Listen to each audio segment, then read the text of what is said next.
ओम श्री साई राम। साई प्रेम वाणी के हमारे आज के प्रसारण में आप सबका हार्दिक स्वागत है। आज हम आप सबके लिए लेकर आए हैं सुमधुर कार्यक्रमों की मनमोहक श्रृंखला। आज के प्रसारण में आप प्रेमावतार श्री सत्यसाई कार्यक्रम के अंतर्गत दिव्य जीवनी सत्यम शिवम सुंदरम पुस्तिका में वर्णित भगवान बाबा के अलौकिक जीवन काल के कुछ प्रसंग एवं दिव्यानुभव के अंतर्गत एक वार्ता सुनेंगे। हम गान सरिता के तहत एक गीत भी प्रस्तुत करेंगे। तो चलिए कार्यक्रम का शुभारंभ करते हैं।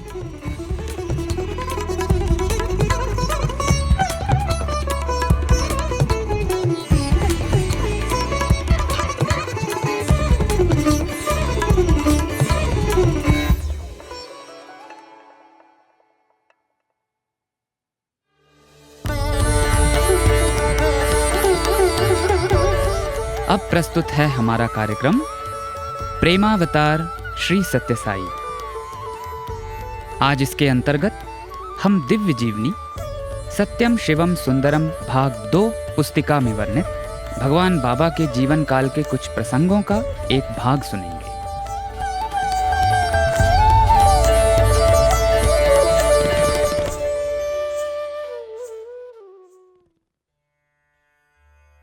इस प्रकार के अनेकों अद्भुत मामले मेरी जानकारी में आए हैं, किंतु उनमें से एक विशिष्ट रोग मुक्ति के चमत्कार का मामला आपके सामने रखता हूं। फरवरी सन 1966 के एक दोपहर की बात है। एक दंपत्ति बेंगलोर से कार द्वारा आए। वे दिल्ली के रहने वाले थे और वहां से हवाई जहाज द्वारा बेंगलोर आए थे। महिला का भाई बहुत अधिक बीमार था और दिल्ली के एक बड़े अस्पताल ने उसे लाइलाज कहकर घर भेज दिया था।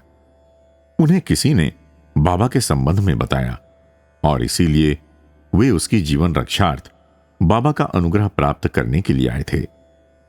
बाबा ने अपने कमरे में रखे उस पात्र से, जिसमें वे विभूति की पुड़िया लोगों को देने के लिए रखते हैं, 2 पुड़ियां मुझे दी और उन लोगों को इस निर्देश के साथ देने के लिए कहा कि विभूति तत्काल ले जाकर रोगी को दे दी जानी चाहिए। रोगी का विवरण पत्र करुणाजनक था। वालिजा, आयु 30 वर्ष, दीर्घकालिक वृक्कशोथ यानी गुर्दे की पुरानी बीमारी, अरक्तता यानी खून की कमी, जुलाई 1960 में कमर के निचले भाग में दर्द और रक्त में यानी पेशाब से खून, दिसंबर सन 1960 में सारे शरीर पर सूजन आ गई, मूत्र में एल्बुमिन बढ़ गया, व्यापक सर्वांग शोध भी रहा है, रक्त यूरिया सामान्य, रक्तचाप सामान्य, एक्सरे एल्ब सामान्य, एक्सरे वक्ष सामान्य। सन 1964 में दृष्टि ह्रास की शिकायत, रक्तचाप 240/140, एक्सरे और अंतःशिरा गोणिका चित्रण यानी इंटरवीनस पाइलोग्राफी, दोनों गुर्दों से रंजक स्राव नहीं, रक्त यूरिया 70 mgm, मूत्र एल्बुमिन अधिक, अतिरिक्त दाबी मस्तिष्क विकृति का रोग हो गया, नेत्र परिभ्रमण संकट और मुख के सीधे भाग में अनैच्छिक गति आ गई, रक्तचाप 240/140, अस्पताल में भर्ती करवाया गया, अतिरिक्त दाबी और शामक औषधियों से उपचार, रक्त यूरिया 98/132, नीचे आया 80, मूत्र एल्बुमिन भारी अनुचिन्ह, निपेक्ष नहीं, रक्त के लाल कीटाणु आरबीसी कभी कभी, रक्तचाप सामान्य आया किंतु फिर बढ़ गया, 10 दिनों तक 150/100 से 200/120 तक, मूत्र की मात्रा 50-60 औंस, हीमोग्लोबिन धीरे धीरे घटता चला गया। 18 दिसंबर सन 1965 को H9GMS, RBC 3.5 million HG, 8 GMS, 7.5 GMS, 29 जनवरी सन 1966, HC 5.8 GMS। आजकल रोगी व्यग्र हो जाता है और तड़पता है।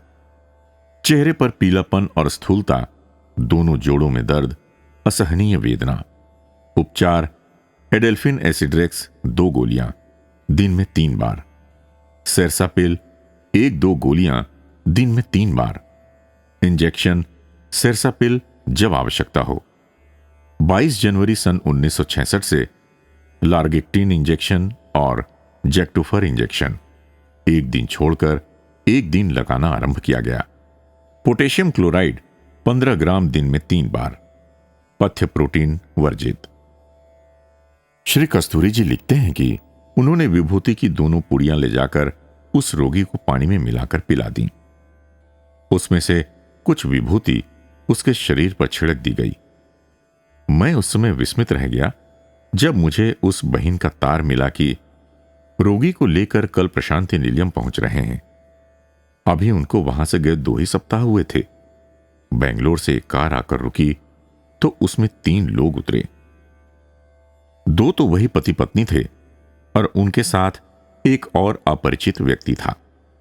वे तेजी से लपकते हुए मंदिर की ओर बढ़े तो उन दोनों को मैंने पहचान लिया और पूछा, रोगी कहां है? वे लोग हंसे और तीसरे व्यक्ति की ओर संकेत करके कहने लगे, ये रहा। वो रोगी बिल्कुल नहीं लगता था, सिवाय इसके कि उसने गले में मफलर लपेट रखा था। आइए अब मुंबई के पदुविदरिस से एक दूसरी कथा सुने। 4 मई सन 1957 उसका प्रथम जन्म दिवस था। बच्चों की पार्टी पूरे जोरों से चल रही थी, जबकि नन्हे मुन्ने मेहमान मिठाई और दूसरे खाद्य पदार्थ खाने में लगे हुए थे। वो शिशु मेजबान अपने लकड़ी के घोड़े पर जोर जोर से झूले ले रही थी। दर्द से उसका ध्यान हटाने के लिए उसे किसी वस्तु की आवश्यकता थी। चिकित्सा विशेषज्ञ उसके रोग की छानबीन कर रहे थे। जन्मदिवस की पार्टी अभी पूरी भी नहीं हुई थी कि उसके एक्सरे की रिपोर्ट आ गई।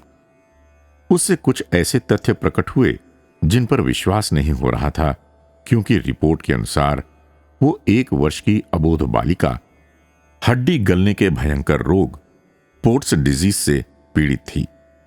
रीढ़ की हड्डी की 5वीं और 6ठी हड्डी के बीच का कशेरुका बिल्कुल नष्ट हो गया था। हमारे लिए इससे अधिक दुखद बात और क्या हो सकती थी। विशेषज्ञ की सलाह थी कि बालिका को प्लास्टर में लपेट दिया जाए, जिससे कि उसका हिलना डुलना बिल्कुल बंद हो जाए और कैल्सिफिकेशन होने में सहायता पहुंचे। स्ट्रेप्टोमाइसिन का एक इंजेक्शन प्रतिदिन के अतिरिक्त कई गोलियों, दवाओं और टॉनिक आदि औषधियों का एक लंबा पर्चा बनाकर डॉक्टर ने दे दिया था। इस तरह वो कब तक कष्ट भोगती रहेगी? सब दुखी थे। हमने साईं बाबा से प्रार्थना की। स्वप्न में संकेत हुआ कि बाबा बालिका की रक्षा कर रहे हैं। जून सन 1958 में उसका प्लास्टर खोला गया, लेकिन डॉक्टर ने रीढ़ की हड्डी के सहारे के लिए एक लोहे की जैकेट पहनने की सलाह दी। 4 नवंबर को हम उस बालिका को पुट्टपर्ती ले गए। बाबा से 45 मिनट तक मुलाकात हुई। उन्होंने उसे आशीर्वाद दिया, उसकी पीठ थपथपाई, विभूति दी और उसकी चिंतित दादी से कहा, सब कुछ मुझ पर छोड़ दो, मैं इसकी रक्षा करूंगा। इसके बारे में आप क्यों इतनी अधिक चिंतित हैं? बाबा ने आश्वासन दिया कि वो जनवरी तक चलने लगेगी, और वो चलने लगी। ऐसे बहुत से लोग हैं जिनसे बाबा ने केवल इतना कहा, तुम्हारा कैंसर मिट गया, और वे कैंसर के असाध्य रोग से मुक्त हो गए। V.R. घोले का केस कई अर्थों में विशिष्ट है। राव साहब V.R. घोले ने अपने 15 जून सन 1966 के पत्र में लिखा था, मैंने 11 मई सन 1966 को भगवान सत्य साई बाबा को अपने 76 वर्ष की आयु के भाई साहब दत्तात्रेय रामचंद्र घोले की चिंताजनक स्थिति के बारे में लिखा था कि उनका दर्द गले की दाहिनी ओर केंद्रित है और दूध, चाय या कॉफी पीने पर सुई चुभने का सा तीखा दर्द होता है। वो बोल सकने में असमर्थ हैं। जबलपुर के डॉक्टरों ने उन्हें कैंसर बताया था और मुंबई के टाटा हॉस्पिटल में एक्सरे उपचार ले रहे थे। दिन प्रतिदिन वे कमजोर हो रहे हैं। हमें कहीं से सत्यम शिवम सुंदरम पुस्तक प्राप्त हो गई और उसके पढ़ने के पश्चात हम आपका एक चित्र ले आए और नित्य दर्शन के लिए मुख्य स्थान पर उसे लगा दिया है। मैं नहीं जानता कि मेरी यह अपील आप तक पहुंच भी पाएगी या नहीं, क्योंकि मुझे आपका वर्तमान पता या सही पता ज्ञात नहीं है। मेरी आपसे करबद्ध प्रार्थना है कि मेरे भाई को इस भयंकर रोग और पीड़ा से बचाने की कृपा करें। 13 तारीख की प्रातः मेरे भाई की दशा अचानक बहुत बिगड़ गई और डॉक्टरों ने उन्हें तत्काल ऑपरेशन के लिए बुला लिया। मैंने बाबा को लिखे पत्र की एक प्रति चित्र के सामने उनके चरणों पर रखकर उनसे दया करने के लिए प्रार्थना की। उस समय दोपहर के 12:30 बजे थे। दोपहर 1 बजे मेरे भाई ने पानी मांगा और बिना किसी कठिनाई के पी लिया। फिर दूध भी पिया, जो वो 2 दिन से नहीं पी सके थे। हम उन्हें अस्पताल ले गए और वहां डॉक्टरों ने उनकी हालत सामान्य बताई और ऑपरेशन की आवश्यकता नहीं समझी। अब वो बहुत अच्छे हैं। बाबा द्वारा दी गई विभूति की पुड़ियां, ताबीज, कवच, चित्र तथा अन्य वस्तुएं प्राप्त करने वालों के लिए आश्वासन होता है कि उन्हें बाबा के हाथों से कुछ प्राप्त हुआ है। जब हम ये जान जाते हैं कि बाबा की इच्छा मात्र ही सर्वोपरि है, तो फिर इन वस्तुओं का इतना महत्व नहीं रह जाता, क्योंकि उनकी इच्छा की शक्ति किसी भी प्रकार की सीमाओं से आबद्ध नहीं है। देश और काल, समुद्रों के पार, पहाड़ों के परे, किसी भी देश, किसी भी भाषा में सच्चे हृदय और श्रद्धा और विश्वास के साथ की गई प्रार्थना उनके पास पहुंचती है और उनकी कृपा प्राप्त की जा सकती है। बाबा नैतिक अभ्युत्थान और भगवान में श्रद्धा और विश्वास जागृत करने आए हैं, जिससे अंततोगत्वा मनुष्य शोक और पीड़ा से मुक्त हो जाए। ये उपचार और चमत्कार तो बाबा के परिचय पत्र यानी विजिटिंग कार्ड हैं, जिनको बिखेर कर वे सबको अवगत करवा देना चाहते हैं कि भगवान तुम्हारे बीच में हैं, तुम्हारे रूप में हैं।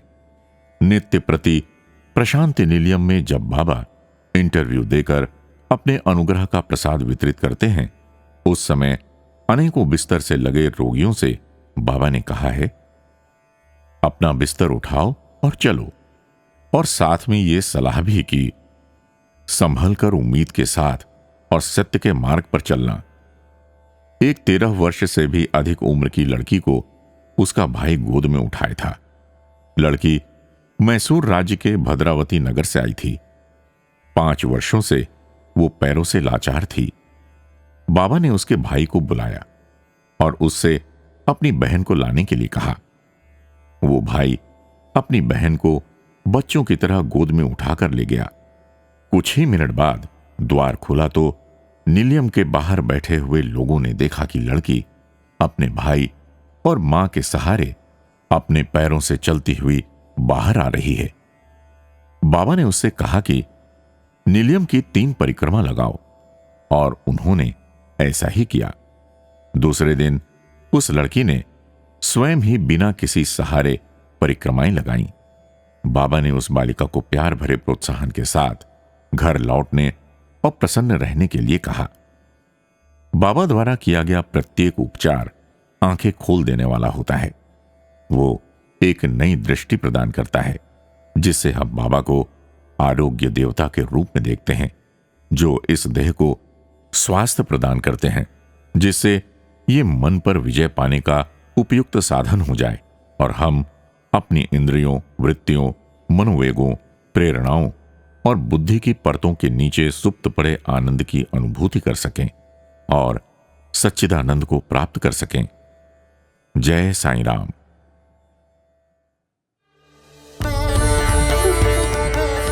अभी आप सुन रहे थे हमारा कार्यक्रम प्रेमावतार श्री सत्य साई। आज दिव्य जीवनी सत्यम शिवम सुंदरम भाग 2 पुस्तिका में वर्णित भगवान बाबा के जीवन काल के अलौकिक प्रसंगों का एक भाग प्रस्तुत किया गया था।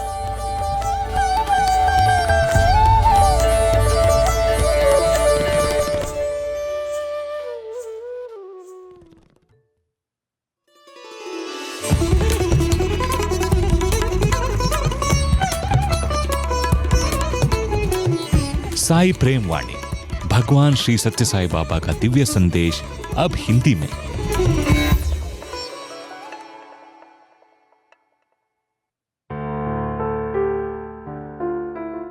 अब प्रस्तुत है हमारा कार्यक्रम दिव्यानुभव। आज इसके अंतर्गत हम भगवान बाबा के पूर्व विद्यार्थी एवं श्री सत्यसाई विश्वविद्यालय के प्रबंध विभाग में पदस्थ प्रख्याता डॉक्टर श्रीमान दीपक आनंद जी के अनुभवों का एक भाग सुनेंगे।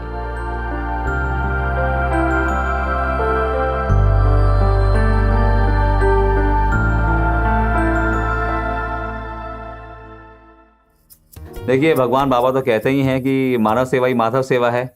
और जो हमारा सच में जो हमारा जो इंडियन कल्चर है, जो हमारी संस्कृति है, वो सच में हमारे गांव के अंदर में ही निहित है। शहरों के अंदर में तो हम उस संस्कृति को भूल चुके हैं। बाबा कहते हैं ग्राम सेवा ही राम सेवा। राम सेवा है, हाँ। तो इसी प्रकार पर यह है कि जो गांव हमारे हैं उनके अंदर में कई मुश्किलात भी हैं, कई प्रॉब्लम्स भी हैं जिनको हम सॉल्व कर सकते हैं, जिनके बारे में हम कुछ विचार कर सकते हैं। पर अधिकांश लोग इस बारे में सोचते नहीं हैं। पर भगवान बाबा इन्हें एक दिन इस तरह प्रकार हुआ कि हम सब लोग को भगवान बाबा ने अचानक ही बुलाया हमें। सन 2000 की बात है।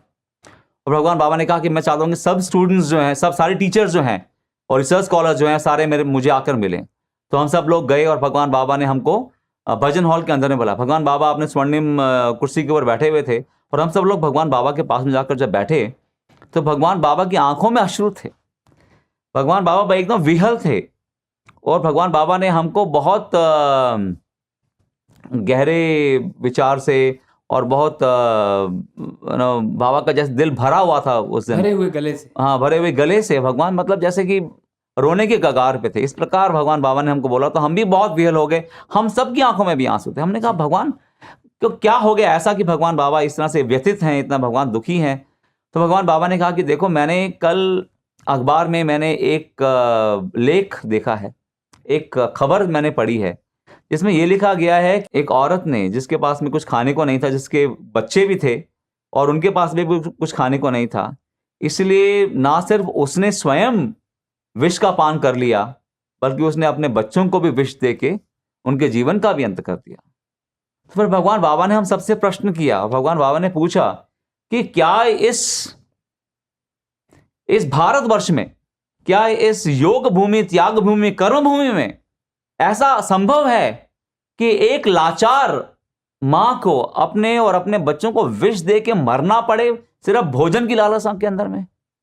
क्या हमारे लोगों के हृदय इतने कठोर हो गए हैं कि किसी को किसी की चिंता नहीं रही है आज?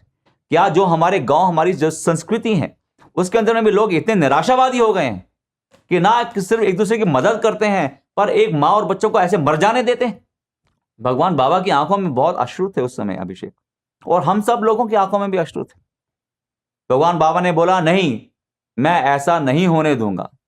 मैं इन सब व्यथित लोगों को मैं आशा की किरण जरूर देना चाहता हूं। इसलिए मैं चाहता हूं कि तुम सब, ना सिर्फ कि हम यहां पर लोगों को बुलाएं और यहां पर उनको अन्नदान करें और उनको वस्त्र दें, मैं चाहता हूं कि तुम इस पूरे अनंतपुर डिस्ट्रिक्ट के अंदर तुम सब गांव में जाओ, आसपास के गांव में जाओ, करीब 500 गांव आसपास में हैं, उनमें जाओ और घर घर में जाके उनको मेरा आशीर्वाद दो, उनको मेरा प्रसाद दो, उनको मेरा संदेश कहो कि भगवान बाबा तुम्हारे माता पिता गुरुदेव हैं, वो तो हमेशा तुम्हारे साथ हैं, इसलिए कभी निराशावादी नहीं होना। और इस प्रकार तुम जाके मेरा संदेश घर घर में जाके देना है। क्या तुम इस कार्य के लिए तैयार हो? भगवान बाबा ने पूछा। तो हम सब ने कहा, भगवान बाबा, हम हर इस कार्य के लिए तैयार हैं।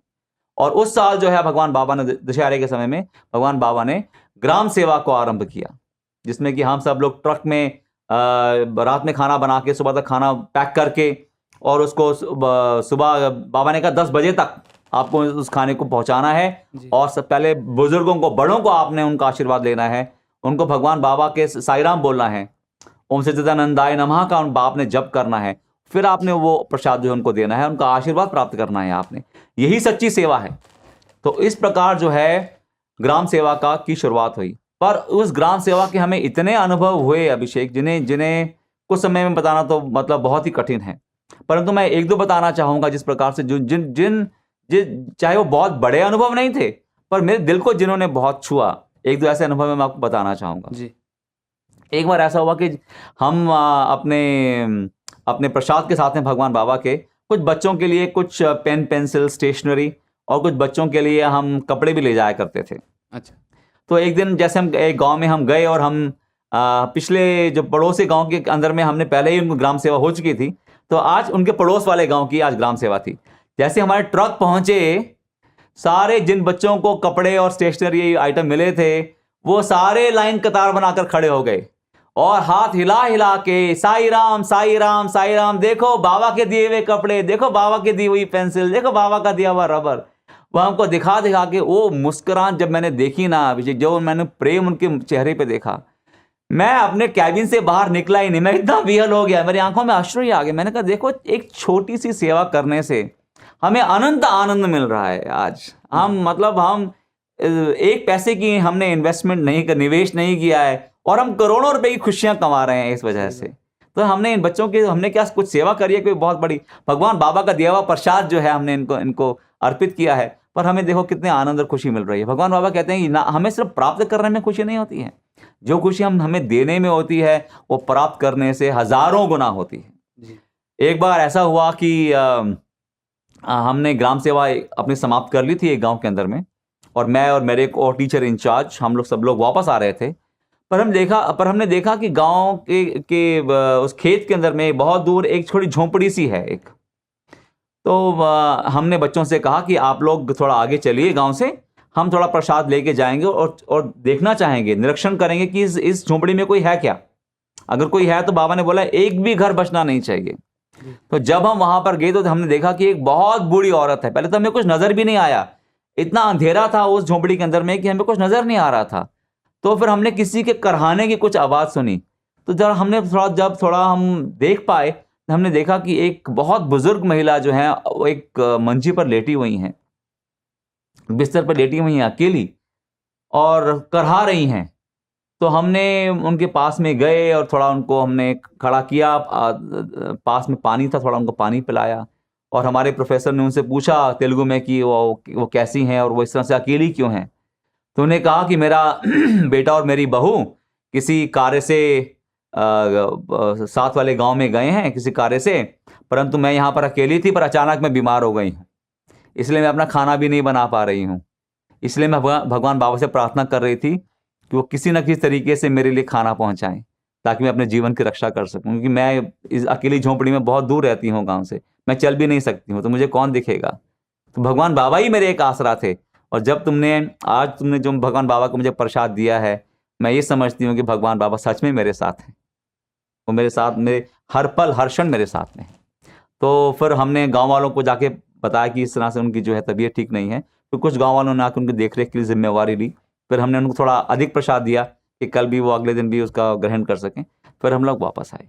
इस प्रकार से हम देखते हैं कि चाहे सबसे बड़ा जो सुख है, मैं समझता हूँ कि भगवान बाबा का एक निमित्त मात्र बनने में है जी। और किसी के चेहरे पे मुस्कान लेके आने में है, किसी की ज़रूरत को थोड़ा बहुत पूरा कर देने में है।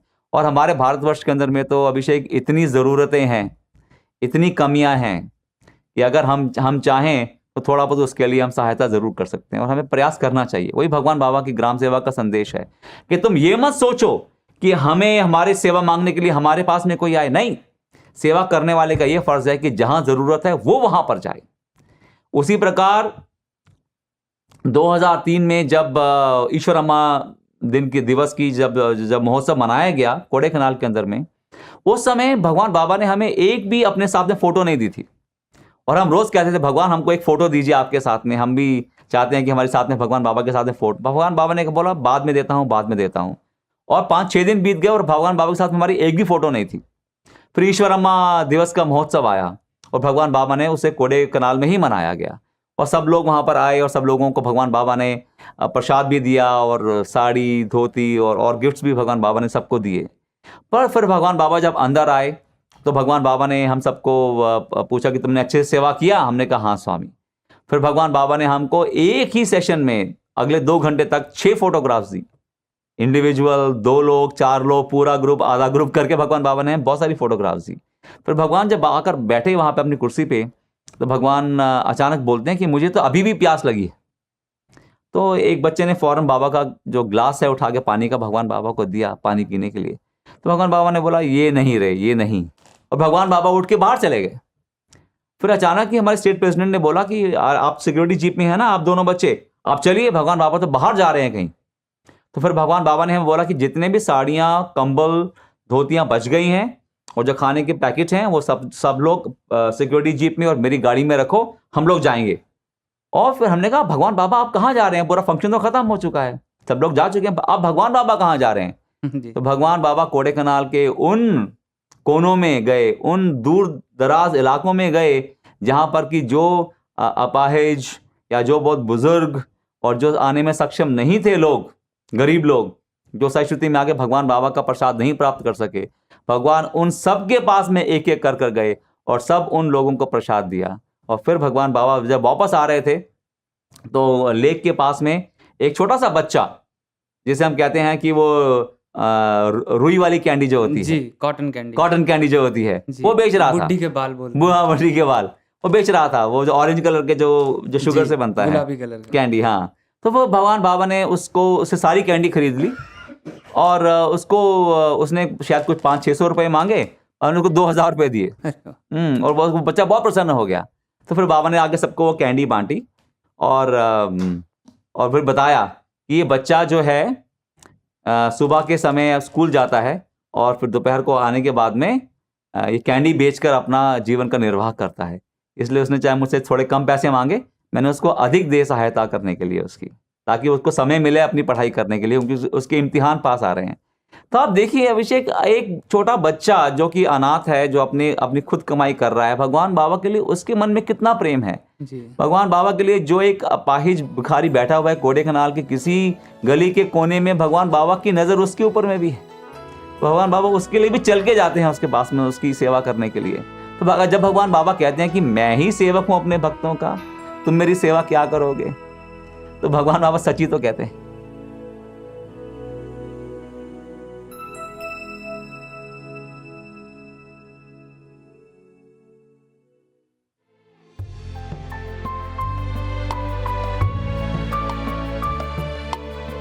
अभी आप सुन रहे थे हमारा कार्यक्रम दिव्यानुभव। आज इसके अंतर्गत भगवान बाबा के पूर्व विद्यार्थी एवं श्री सत्यसाई विश्वविद्यालय के प्रबंध विभाग में पदस्थ प्रख्याता डॉक्टर श्रीमान दीपक आनंद जी के अनुभवों का एक भाग प्रस्तुत किया गया था।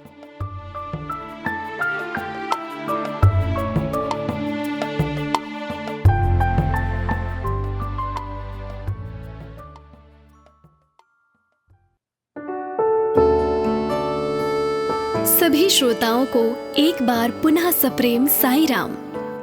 गान सरिता की संगीतमय प्रस्तुति में आज सुनेंगे हर पल भगवान के साथ रहने की हृदय से निकली प्रार्थना के मीठे प्रेम पगे स्वर, जिसके बोल हैं, साथ रहो तुम मेरे हरदम, चाहे खुशी हो या गम।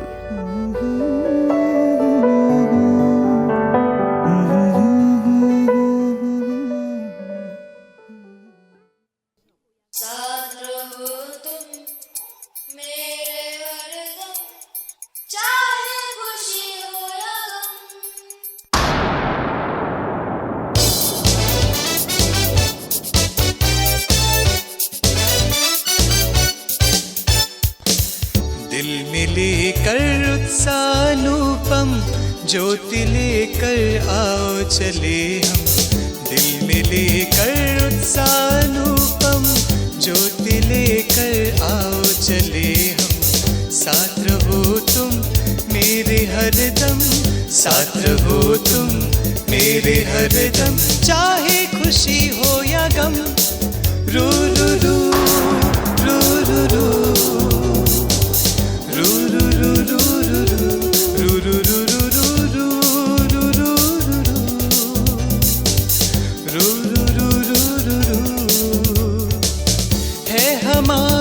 खुश नसीबी आए हो तुम आज यहाँ, है तुम्हारे दम से अपनी ये जमीन और आसमां।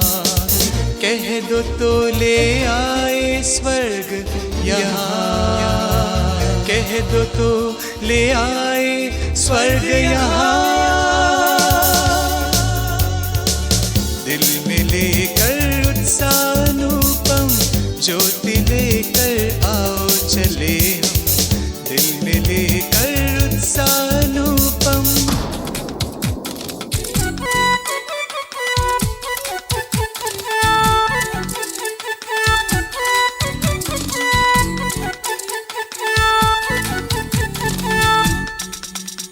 मोहब्बत की तेरी पाई जो हमने, हुआ जीवन का सवेरा। तेरे लिए हम जिएंगे और मरेंगे, हर सांस तुझको याद करेंगे। पर याद मेरी सुन लो ओ साई, सुन लो ये दिल की पुकार। दोनों जहां से हमको है प्यारा तुम्हारा ये प्यार, ये प्यार। दिल में लेकर उत्साह अनुपम, ज्योति लेकर आओ चले हम, दिल में लेकर उत्साह अनुपम, ज्योति लेकर आओ चले हम। साथ रहो तुम मेरे हरदम, साथ रहो तुम मेरे हरदम, चाहे खुशी हो या गम। रू रू रू रू रू रू रू रू रू रू रू रू रू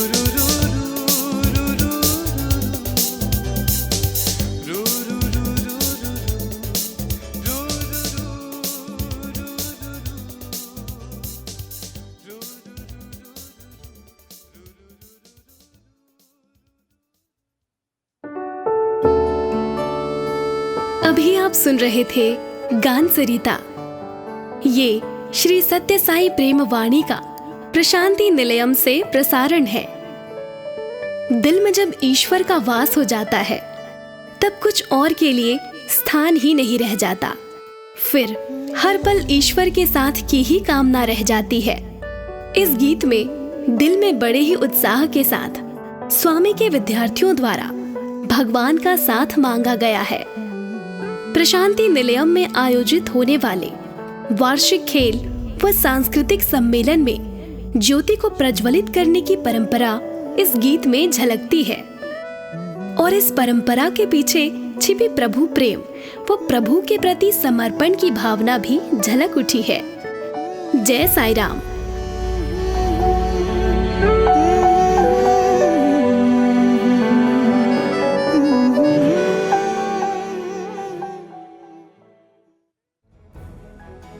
प्रेम रस से सराबोर साई प्रेम वाणी का ये प्रसारण यहीं समाप्त होता है। उम्मीद है हमारा आज का कार्यक्रम आपको पसंद आया होगा। अपने सुझावों को हम तक जरूर भेजें। हमारा व्हाट्सएप नंबर है 9393 258 258 93 93 258 258। हिंदी भाषा में हमारी ये सभी प्रस्तुतियां YouTube पर भी उपलब्ध हैं। इन्हें वहां देखने या सुनने के लिए हमारे YouTube चैनल को सब्सक्राइब करें और कमेंट बॉक्स में अपने सुझाव देना ना भूलें। भक्तगण जिस प्रकार गंगा जी का जल गंगा जी से लेकर गंगा जी में ही खड़े रहकर गंगा जी को ही अर्पित करते हैं, उसी प्रकार हे स्वामी, आपकी प्रेरणा और नियंत्रण में बना ये प्रसारण आपको ही समर्पित है। हम आपसे ऐसे ही शुभ अवसर पाते रहें, इसी कामना के साथ ये प्रसारण समाप्त करते हैं। धन्यवाद और सप्रेम साई राम।